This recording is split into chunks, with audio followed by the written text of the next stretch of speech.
నేను గత 12 ఏళ్ళుగా ఈ ఫీల్డ్లో ఉన్నాను.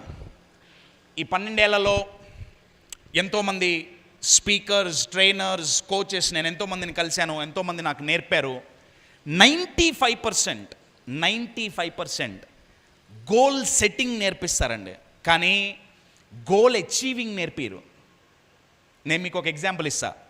ఇండియాలోనే కాదు, ప్రపంచ దేశాల్లో ఎక్కడికి పోయినా బిగ్గెస్ట్ ఛాలెంజ్ ఏంటంటే ఎదగటానికి మోటివేట్ అయ్యి గోల్ పెట్టుకుంటాం, కానీ పెట్టుకున్న గోల్ని మర్చిపోతాం. దాన్ని ఇంగ్లీష్లో ఒక లైన్ అన్నారండి, బీయింగ్ ఇన్స్పైర్డ్, స్టేయింగ్ మోటివేటెడ్. అంటే బీయింగ్ ఇన్స్పైర్డ్ అంటే డిసెంబర్ 31 డిసిజన్ తీసుకున్నాం, రే కుమ్మేద్దాం, నాకు బాగానే పొట్టున్నవాడు ఒకడు రేపటి నుంచి జిమ్ముకు పోయి యోగా చేసి కానీ 31 ఏం చేస్తాడు వాడు 1వ తారీఖు లేవాడు. గోల్ పెట్టుకున్నాడు, టైం టేబుల్ వేశారు, స్కెడ్యూల్, మోటివేషన్ అన్నీ, కానీ 1వ తారీఖు నిద్ర లేవాల. ఇన్స్పిరేషన్ అంటే ఏంటంటే మనం పెట్టుకున్న గోల్ రీచ్ అవ్వటానికి మనం తీసుకునే ఫస్ట్ 5 to 6 స్టెప్స్ని నేను ఇన్స్పిరేషన్ అంటున్నానండి. అర్థమవుతుందా? 70% ఆఫ్ ద పీపుల్లో ఇది లేదు. థింక్ బిగ్, పెద్దగా ఆలోచించారు. ఆయన గారు అన్నారు కదా, dreams should never let you sleep అని ఆయన గారు అన్నారు కదా. సో కలలు కంటున్నారు, కానీ యాక్షన్స్ లేవు. ఆ 30% మంది యాక్షన్ తీసుకున్నారు. అంటే వాళ్ళు జిమ్కి వెళ్ళారు, 2 రోజులు వెళ్ళారు, 3 రోజులు వెళ్ళారు, ఇంట్లో మొత్తం 6 ప్యాక్ బాడీ బిల్డర్స్ ఫోటోలు వచ్చినాయి, మొత్తం యూట్యూబ్లో అన్నీ దాని ఏమంటారు డైట్ రిలేటెడ్ ఛానల్స్ అన్నీ సబ్స్క్రైబ్ అవుతాయి, లేకపోతే ఫిట్నెస్ రిలేటెడ్ ఛానల్స్ అన్నీ సబ్స్క్రైబ్ అయితే ఎన్ని రోజులు? 1 నెల. చాలా మోటివేషన్ ఉంది. అయితే 1 నెల అయిపోయింది. తర్వాత వరల్డ్ యోగా డే, శీర్షాసనం. 10 రోజుల తర్వాత శవాసనం. ఏం లేదు. మనం యాక్షన్ తీసుకోవటాన్ని ఇన్స్పిరేషన్ అనుకుంటే, తీసుకున్న డిసిజన్ కంటిన్యూ చేసి మన గోల్ రీచ్ అవ్వటానికి కావాల్సింది మనకి మోటివేషన్ అండి. మీకు ఒక ఎగ్జాంపుల్ ద్వారా చెప్తే, గోల్ ఒక కార్ అనుకుంటే, రైట్, కార్ స్టార్ట్ అవ్వాలంటే కీ కావాలి. ఈ కార్ స్టార్ట్ అవ్వాలంటే ఇన్స్పిరేషన్ కావాలి. అది ఇక్కడ మీకు దొరుకుతుంది. కానీ కార్ స్టార్ట్ అయింది, పెద్ద రోల్స్ రాయిస్, BMW, పోతున్నాం, పెట్రోల్ అయిపోయింది. ఆ పెట్రోల్ మోటివేషన్ అండి, అది మీరు రోజు కొట్టించుకోవాలి. ఈ ఇంపాక్ట్ మీకు ఉపయోగపడాలి అంటే ఇక్కడ నేర్చుకున్నది ఏదైతే ఉందో అది మనం ప్రాక్టీస్ చేస్తేనే అది గ్రోత్ అయినా సక్సెస్ అయినా.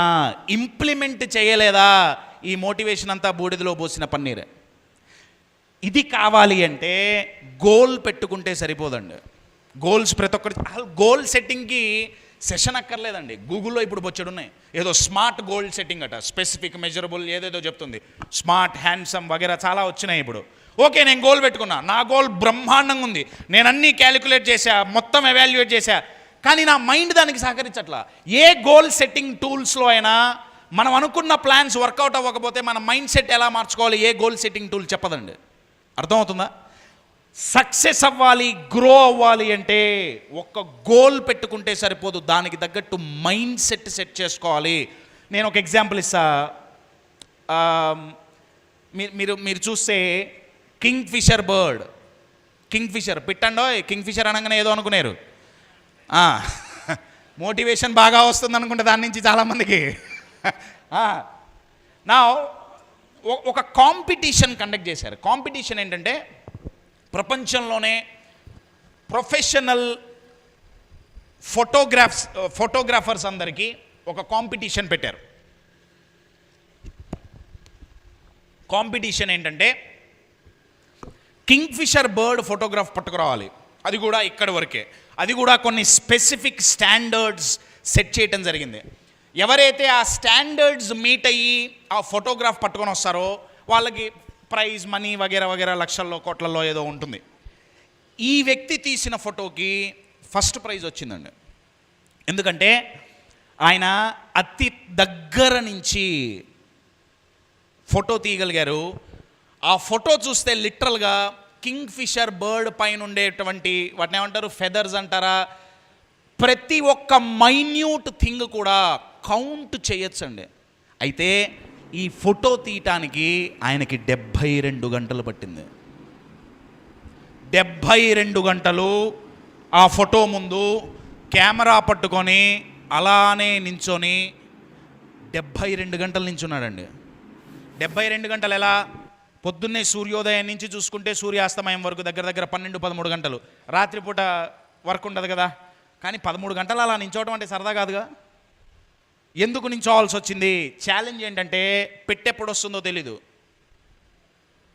పిట్ట వాట్సాప్లో మెసేజ్ చేయదు, బ్రో వస్తున్నా చెప్పదు. నేను వస్తున్నా రెడీగుండు పిట్ట చెప్పదు. అవకాశాలు వస్తున్నట్టు చెప్పవు. నేను పిట్ట గురించి మాట్లాడట్లా. కాశ్యప్ ఏం చెప్పాడు రా అంటే పిట్ట కథ చెప్పిపోయాడంటారు మళ్ళీ లేనిపోను కూడా. అవకాశాలు వస్తున్నట్టు చెప్పవు, రెడీగా ఉండాల్సిందే. సో ఎక్కడ దొరుకుతుందో కొంచెం ఆయన రీసెర్చ్ చేసి ఉండొచ్చు. ఆ పక్షులు ప్రతి చోట ఉండవు కాబట్టి. సెకండ్ ఛాలెంజ్ ఏంటంటే అక్కడ ఒక మనిషి ఉన్నట్టు కొంచెం తెలిస్తే ఇబ్బంది పక్షికి. అందుకే తనని తాను ఒక గోను సంచి కప్పుకొని, క్యామోఫ్లాజ్ అంటారు కదా, కనపడకుండా మీరు చూస్తే కదలకుండా నీళ్ళల్లో రిపుల్స్లు ఇవ్వండి. కొంచెం ఆయన కదిలాడా వచ్చిన పిట్ట ఎంతసేపు ఉంటుందో తెలీదు. అక్కడ కూర్చొని హీరోయిన్ లాగా పోజ్ కొట్టదు ఫోటో తీసుకోరా అని. ఎప్పుడు ఎగిరిపోతుందో తెలీదు. అంటే అవకాశం రావటమే కష్టం ఎదగటానికి, సక్సెస్ అవ్వటానికి అవకాశాలు దొరకటమే కష్టం. వచ్చిన అవకాశం చాలా తక్కువ టైం మాత్రమే మన దగ్గర ఉంటుంది.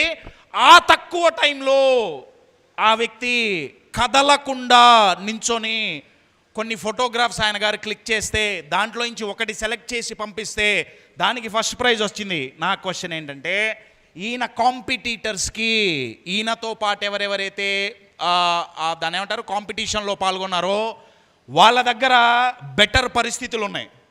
వాళ్ళు ఇలా 72 గంటలు ఇలా నించొని నడువు నొప్పి, కాలు నొప్పి, ఇంకేవేవో నొప్పులు పడాల్సిన అవసరం లేకుండా మంచి పరిస్థితులు ఉన్నాయి, బెటర్ పరిస్థితులు ఉన్నాయి. ఈయన దగ్గర ఉన్న కెమెరా కంటే బెటర్ లెన్సులు ఉన్నాయి, బెటర్ కెమెరాలు ఉన్నాయి. కానీ ఈయనకి ప్రైజ్ వచ్చింది. ఎందుకు? బెటర్ కెమెరా లేదు, బెటర్ లెన్స్ లేదు, బెటర్ ఆపర్చునిటీ లేదు, బెటర్ పరిస్థితి లేదు, బెటర్ గ్రహస్థితి లేదు. ఏముంది? బెటర్ మనస్థితి ఉంది మై డియర్ ఫ్రెండ్స్. మనస్థితి. ఆ బెటర్ మనస్థితి ఉంటే నేనేమంటున్నా అంటే దాన్ని మైండ్ సెట్ చేసుకోవటం అంటే అర్థం అదండి. మీరు ఓన్లీ గోల్ సెట్ చేసుకుంటే నా దృష్టిలో ఏ గోల్కి క్లారిటీ ఉండదండి. మనం ఫస్ట్ సెట్ చేసుకున్నప్పుడు నెక్స్ట్ 5 years 10 years ఏది చూసుకున్నా క్లారిటీ ఉండదు. కొద్దో గొప్ప 10% 20% మాత్రమే. అది మీరు బిజినెస్లో చేసినా ఎలా చేసినా సరే మనం స్టార్ట్ అవ్వాల్సిందే. సెట్ చేసుకోవాల్సింది ఏంటయ్యా అంటే మైండ్ని. ఏమని సెట్ చేసుకుంటాం? పాములుంటాయి, పాములు లేకుండా ఉండవు. I love his commitment. ఈ 2 ఫోటోలు చూడండి. ఆపర్చునిటీ అని మనం ఇందాక మాట్లాడుకో, అవకాశం అంటే ఆపర్చునిటీగా. నా ఇక్కడ 2 డిఫరెంట్ సినారియోస్ ఉన్నాయండి. ఒకదానికి అక్కడ ముసలుంది, నత్తొస్తోంది, దానికి అది ఆపర్చునిటీ, అంతేగా. నా ముసలేమన్నదంటే వస్తుంది నించుందాం, వస్తుంది మన దగ్గరకు వస్తుంది, రాకుండా ఎడిపోతుంది. నా వెయిట్ చేసి చేసి చేసి చేసి అవకాశం వచ్చేటప్పటికి ముసలి చచ్చిపోయింది. వేరేజ్ ఇటుపక్క పక్షిని చూస్తే అసలు ఆ ఫోటో ఎవరు తీశారో తెలియదు కానండి, అది చూస్తే ఒకే ఒక చుక్కండి, ఒకే ఒక్క చుక్క. ప్రాబబ్లీ ఆ పక్షి ఎంతో దాహంతో తహతహలాడిపడుతుండాలి. అటువంటి టైంలో ఆ కర్రపుల్ల మించి ఒక్క చుక్క పడుతుంటే దాన్ని పోయి పట్టుకుంది. నా వీడిని నేను ఛాంపియన్ అంటున్నా.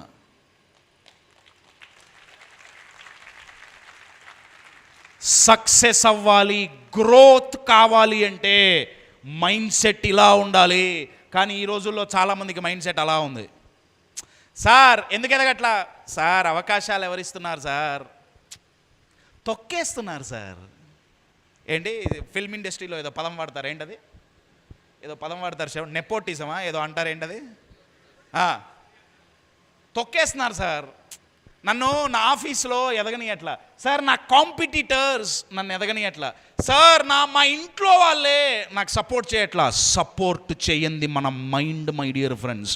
మన మైండ్ని మనం చెప్పు చేతల్లో పెట్టుకున్నామా, సక్సెస్ బానిసై తిరుగుతుంది, బానిసై. కానీ దానికి ఇది కావాలి, ఈ మైండ్ సెట్ కావాలి. అవకాశాలు ప్రతిసారి రావు. అవకాశం అన్న పదం మాట్లాడినప్పుడల్లా దానికి చాలా దగ్గరలో ఆకాశం అని ఇంకొక పదం రైమ్ అవుతుంది. మన కళ్ళ ముందే ఉంటుంది కానీ దొరకదు. ఆకాశం మన కళ్ళ ముందే ఉంటుంది కదండి, అవకాశం కూడా అంతే. అది ఎప్పుడూ భూమి మీదకి రాదు. ఆకాశం మనమే ఎగరాలి. ఆకాశంలోకి వెళ్ళాలంటే, అవకాశం సంపాదించుకోవాలంటే మనమే ప్రయత్నం మొదలు పెట్టాలి. ఇందాక నా గురించి శ్రవణ్ చెప్తున్నప్పుడు 1.5 year బ్యాక్ నాకు ఇట్లనే ఒక డైరెక్టర్, నా ఫస్ట్ మూవీ, అది నేను చేసిన ఫస్ట్ మూవీ, నా మూవీ కాదు నేను చేసిన మూవీ, నాకు ఫోన్ వచ్చింది, కశ్యప్ మీ వీడియోలు చూస్తుంటాను, మీకు ఒక రోల్ నేను రాసుకున్నాను, I would like to give you that role, మీరు చేస్తారా? అవకాశం వచ్చింది, రైట్. అదే టైంకి నేను చిరంజీవి గారితో ముంబైలో ఉన్నాను. ముంబైలో ఆయన గారితో ఒక 5 రోజులు ఏదో పని మీద వెళ్ళాం మేము. వెళ్తే నేను చిరంజీవి గారిని అడిగా, సార్ ఇలా పలానా డైరెక్టర్ నాకు ఒక రోల్ ఇస్తున్నారండి, సినిమా నాకు అంత ఇంట్రెస్ట్ లేదు, బట్ మంచి ప్లాట్ఫామ్ అది, ఏమంటారు, మీరేమంటారు? ఆయన నేను అడిగిన ప్రశ్నకి సమాధానంగా ఒక 10-15 నిమిషాలు నాకు ఎక్స్ప్లెయిన్ చేశారు. నేను సినిమాలో ఎందుకు చేయాలి, ఏంటి, వగేరా వగేరా. కోచింగ్ మాత్రం వదిలేద్ది కశ్యప్ అని ఆయన ఏదో చెప్పారు. ఆ చెప్పిన దాంట్లో నాకు 2 లైన్స్ నా బాగా మైండ్లో వెళ్ళిపోయినాయండి. నాకు దానివల్ల అర్థమైంది ఏంటంటే, ఆయన ఏమన్నారంటే, కశ్యప్ శివశంకర వరప్రసాద్ లేదా చిరంజీవి అనే వ్యక్తి మెగాస్టార్ అవ్వటానికి కారణం, చాలామంది ఏమనుకుంటారంటే టాలెంట్ ఉంది కాబట్టి అయ్యారు, లేదా బాగా కష్టపడ్డారు కాబట్టి అయ్యారు. ఎస్, ఆయన కష్టపడ్డారు, ఆయనకి టాలెంట్ ఉంది. ఆయన ఏమన్నారంటే ఈ 2 కాదు కశ్యప్. నంబర్ 1, నాలో టాలెంట్ ఉందని నేను ఫస్ట్ గుర్తించా. అది చాలామందికి తెలీదు. మనలో టాలెంట్ మనకు తెలియదండి, మన ప్రతిభా పాఠవాలు మనకు తెలియదు, మనలో ఎంత దమ్ముందో మనకు తెలియదు. 12 ఏళ్ల క్రితం ఒక ముసలాయన నాకు చెప్పాడు, అరే నీలో మంచి దమ్మున్న కోచ్ ఉన్నాడు, నువ్వు చదివిన ఫార్మసీ వదిలే కోచింగ్ ఇండస్ట్రీలోకి రా. నాకు తెలియదు అప్పుడు, ఇప్పుడు తెలుస్తుంది. అర్థమవుతుందా? మనకు తెలియదు. ఆయన ఏమన్నారంటే మనలో టాలెంట్, మన శక్తి సామర్థ్యాలు మనకు తెలవాలి, నెంబర్ 1. నెంబర్ 2, దానికి తగ్గట్టుగా అవకాశాలు రావాలి. రాకపోతే సృష్టించుకోవాలి. చిరంజీవి గారు చేసింది అదే. ఇక్కడ ఈ పిట్ట చేస్తుంది అదేనండి. పిట్టో పక్షో ఏమంటారో. ఇందాక ఫోటోగ్రాఫ్లో చూసిన ఆ ఫోటోగ్రఫర్ కూడా అవకాశాలు లేవు, సృష్టించుకున్నారు. సృష్టించుకోవాలి అంటే ఇది చాలా పవర్ఫుల్గా ఉండాలండి. సో సక్సెస్ అవ్వాలి, గ్రోత్ ఉండాలి అంటే ఫస్ట్ ఒక గోల్ ఉండటమే కాదు, గోలుకు తగ్గట్టు మైండ్ సెట్ ఉండాలి. ఆ మైండ్ సెట్లో ఉండాల్సిన 2 మేజర్ పాయింట్స్ ఏంటంటే, పాములు ఉంటాయి ఎప్పటికీ. నెంబర్ 2, మన దగ్గరికి వస్తుంది అనుకుంటే రాదు, మనమే వెళ్ళాలి.